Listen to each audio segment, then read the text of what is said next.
I suppose it all started with the snow. You see, it was a very special kind of snow. A snow to make the happy happier and the giddy even giddier. A snow to make a homecoming homier and natural enemies friends. Natural. For it was the first snow of the season. And as any child can tell you, there's a certain magic to the very first snow. Especially when it falls on the day before Christmas. For when the first snow is also a Christmas snow, well, something wonderful is bound to happen.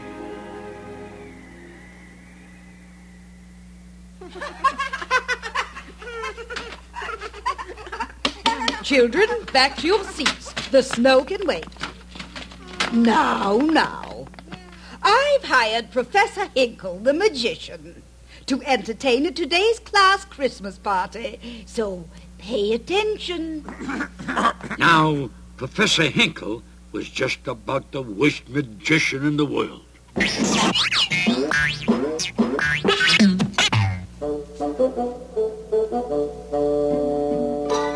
so I put the magic eggs into my hat. Abracadabra, to coin the phrase. And voila, the eggs have turned into...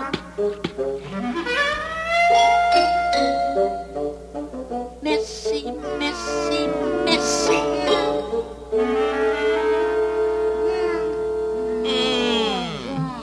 Where is that rabbit?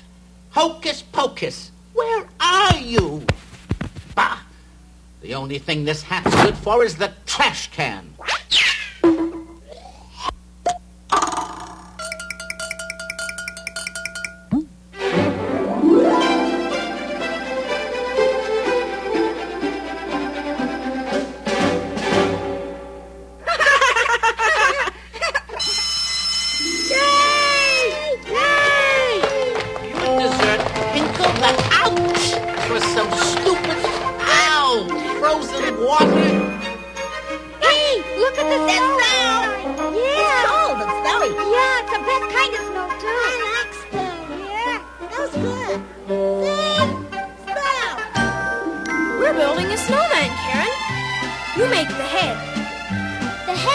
Difficult part. Ask anyone. What'll we call him? Yeah, shall we call him Harold? Bruce? No. Christopher Columbus? Oh, no. Oatmeal? Oatmeal? How about Frosty? Frosty? Yeah, Frosty it is. Frosty the Snowman. Yay! Yay! Frosty the Snowman, what a happy, jolly soul, with a corncob pipe and a button nose and two eyes made out of coal. Frosty the Snowman. Come back here, you.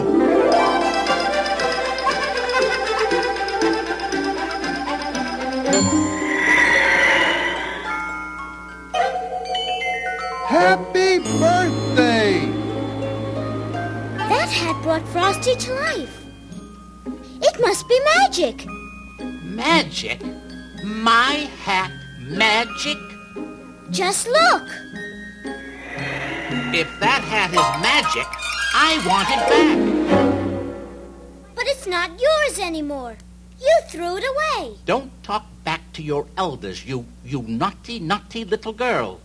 And you stay in there, or there'll be no carrots for Christmas. But you can't take that hat back. It brought Frosty to life. You saw it happen. I saw nothing of the kind. Quiet. I can't lose that hat if it's really got magic now. It'll make me a millionaire magician. But we saw Frosty come to life, didn't we? Uh-huh.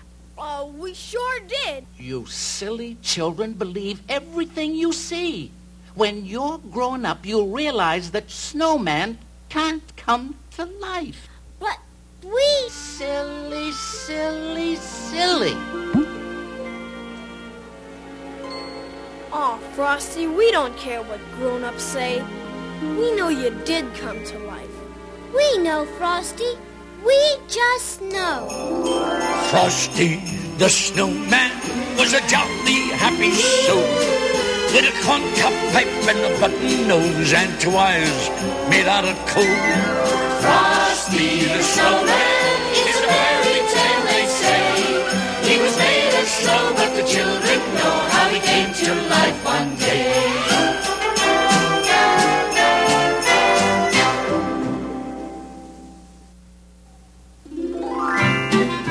Now, of course, the hat did belong to Frosty and the children. That point must be made very clear. Therefore, Hocus Pocus was entirely in the right in what he was about to do.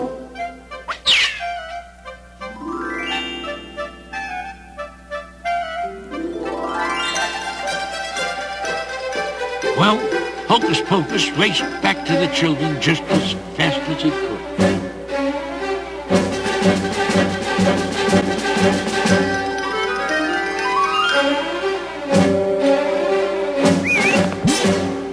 Look, the hat's back. Let's see if it'll make Frosty alive again.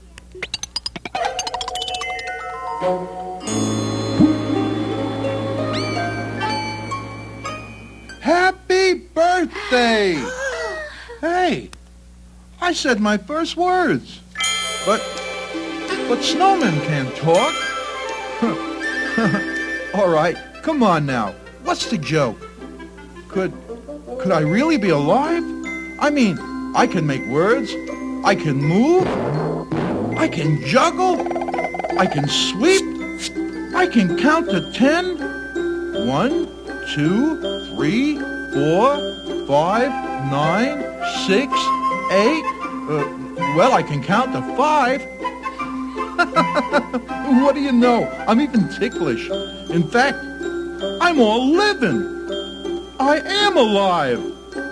What a neat thing to happen to a nice guy like me. There must have been some magic in that old silk hat they found.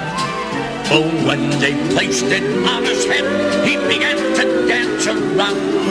Frosty the Snowman was alive as he could be, and the children say he could laugh and play just the same as you and me. Uh-oh. What's the matter, Frosty? Whew. Is there a thermometer around here? Over there in the wall. Why? Oh, I was afraid of that. The thermometer's getting red. I hate red thermometers. Why, Frosty? Because when the thermometer gets all reddish, the temperature goes up. And when the temperature goes up, I start to melt. And when I start to melt, I get all wishy-washy. Then you've got to go someplace where you'll never melt. The only place I'd never melt is the North Pole. Then we've got to get you there. Yeah, we'll take you downtown to the railroad station and put you on a train. Great. I always wanted to see the town. Let's make a party out of it. Let's have a parade. Frosty the Snowman knew the sun was hot that day, so he said, let's run and we'll have some fun now before I melt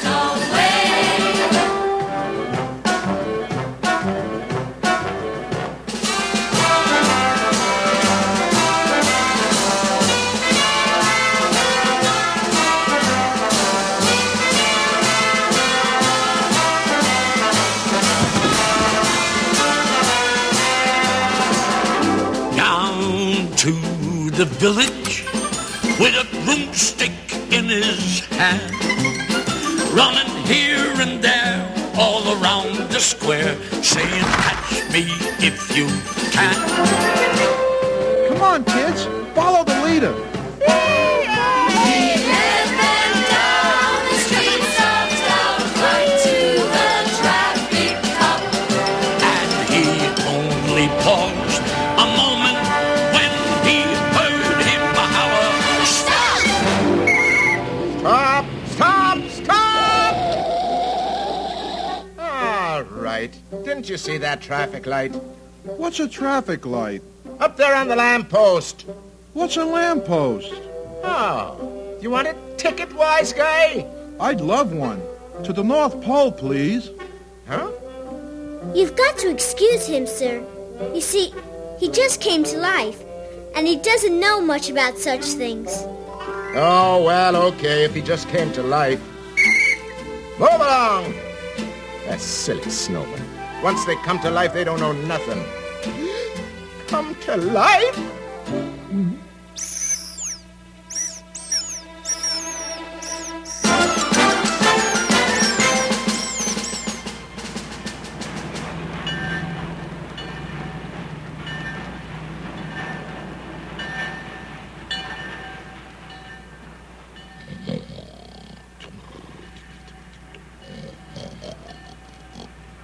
We'd like a ticket to the North Pole, please.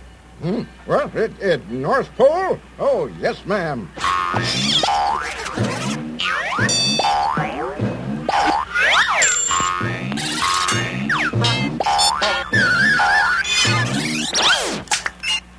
Route you by the way of Saskatchewan, Hudson Bay, Nome, Alaska, the Klondike and Aurora Borealis. Gotta make a change at Nanook of the North Road. That'll be $3,000.04, including tax. Oh, but we don't have any money. No money! No money, no ticket.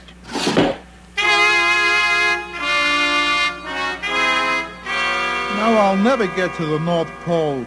Oh, Frosty, you just can't melt. Oh, Karen, don't you get all slushy, too. What is it, Hocus? Out the window? A refrigerated boxcar on a train headed north. You'll be safe there, Frosty. Come on.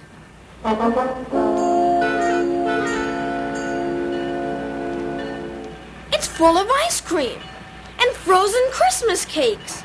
What a neat way to travel.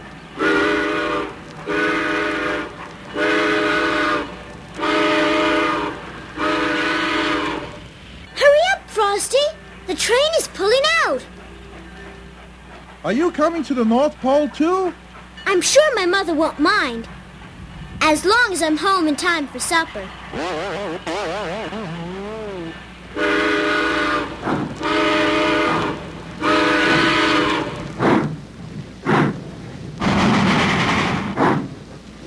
Frosty the Snowman had a hurry on his way, but he waved goodbye saying, "Don't cry, I'll be back again someday." I must get that hat back. Think nasty, think nasty, think nasty. He'll be back again someday.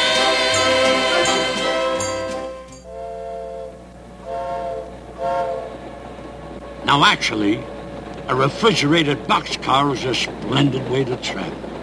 Splendid, that is, if one is a snowman or a furry-coated rabbit.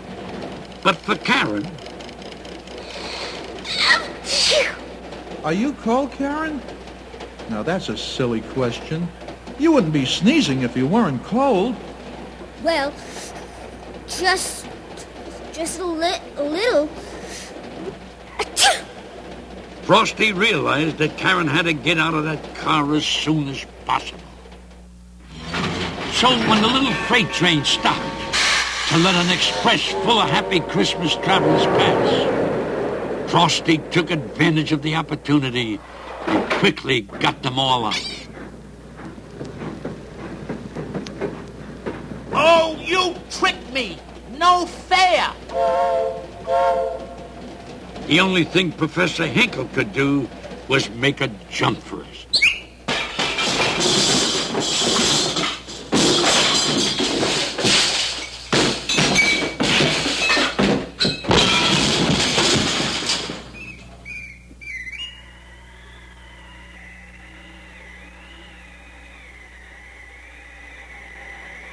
Frosty wanted to get as far away as he could before Hinkle woke up.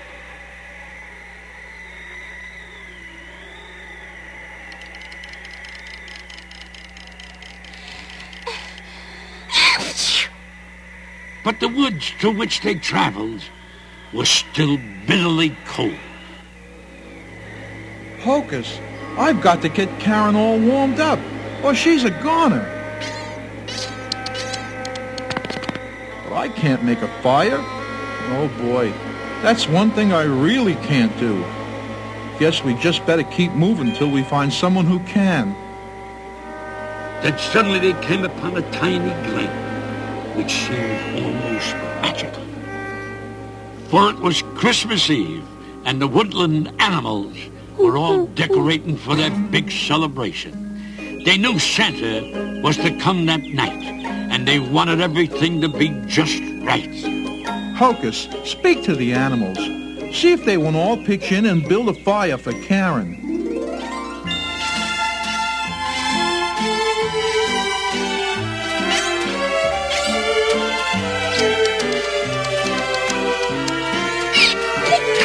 The animals were delighted to help. So they found a spot away from the glen where the fire wouldn't catch onto the trees. Soon there was a spark, and in almost no time, a splendid fire was crackling away.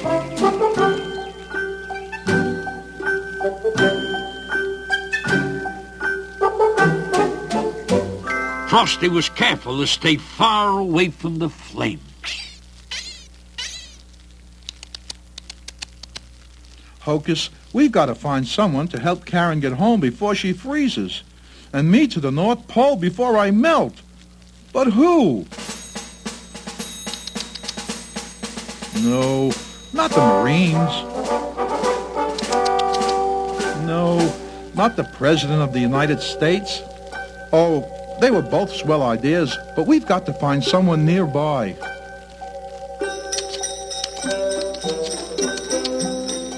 Yeah, Santa Claus. That's a great idea. Why didn't I think of that before? Hocus, you go back with the animals, and when Santa comes, you bring him right here. Understand? Hurry now!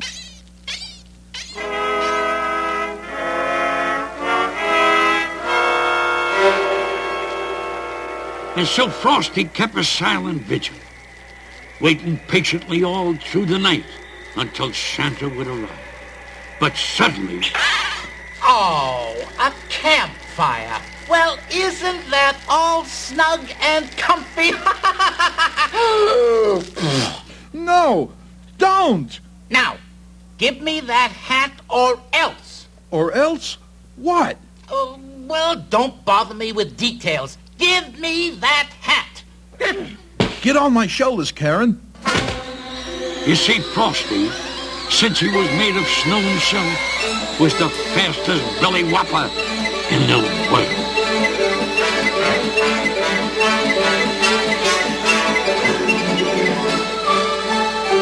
And old Professor Hinkle was soon far out distant.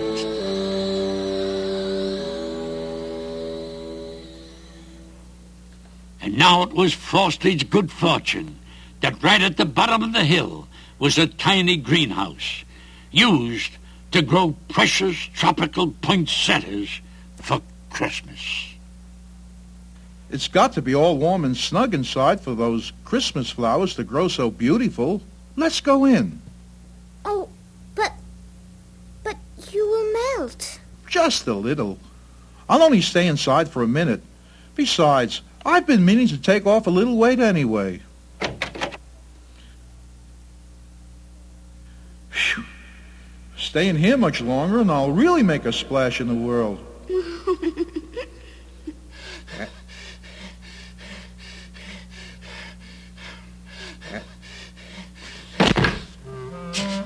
Now I've got you. And the minute you're all melted, the hat will be mine.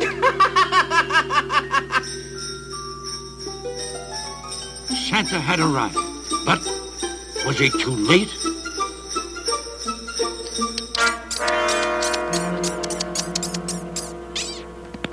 Uncas explained the situation to Santa, who, as you know, speaks a fluent rabbit.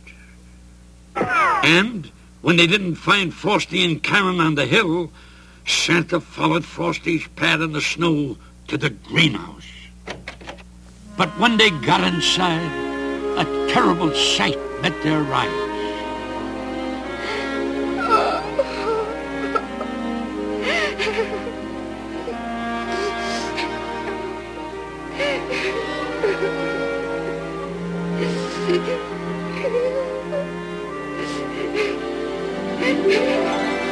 Frosty the Snowman was a happy, jolly soul with a corncob pipe and a button nose and two eyes made out of coal. They were too late. Too late? Why, nonsense. Oh, don't cry, Karen. Frosty's not gone for good. You see, he was made out of Christmas snow, and Christmas snow can never disappear completely. Oh, it sometimes goes away for almost a year at a time and takes the form of spring and summer rain. But you can bet your boots that when a good, jolly December wind kisses it, it'll turn into Christmas snow all over again. Yes, but he was my friend. Just watch.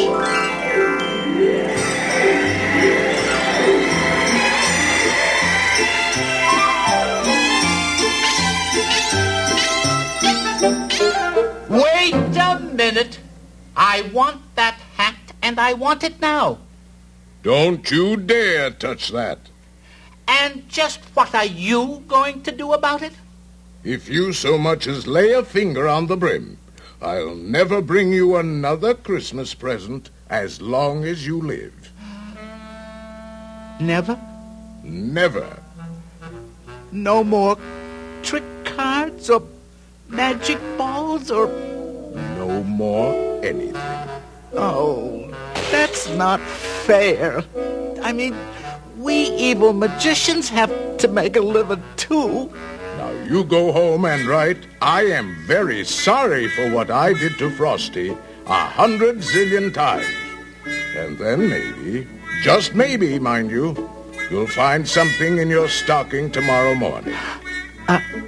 A new hat, maybe? Oh, yes, sir. Goodbye, everyone. Sorry to lose and run, but I've got to get busy writing. Busy.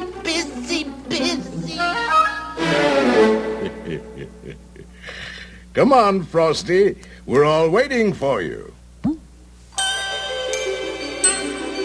Happy birthday! Frosty the Snowman is a fairy tale, they say. He was made of snow, but the children know how he came to life one day. And so Santa took Karen home and made ready to bring Frosty back to the North Pole with him. Karen hated to say goodbye to Frosty, but as Santa promised, Frosty returned every year with the magical Christmas snow. And every year there was a great celebration with a big Christmas parade. Thumpity thump thump, thumpity thump thump. Look at that Frosty go Thumpity thump thump, thumpity thump thump. over the hills of snow. Frosty the Snowman was a jolly, happy soul with a corncob pipe and a button nose and two eyes made out of coal. And with Frosty the Snowman, Christmas was always very merry indeed. You have a Merry Christmas too. Frosty the Snowman had to hurry on his way. But he waved goodbye, saying, don't you cry. I'll be back on Christmas Day.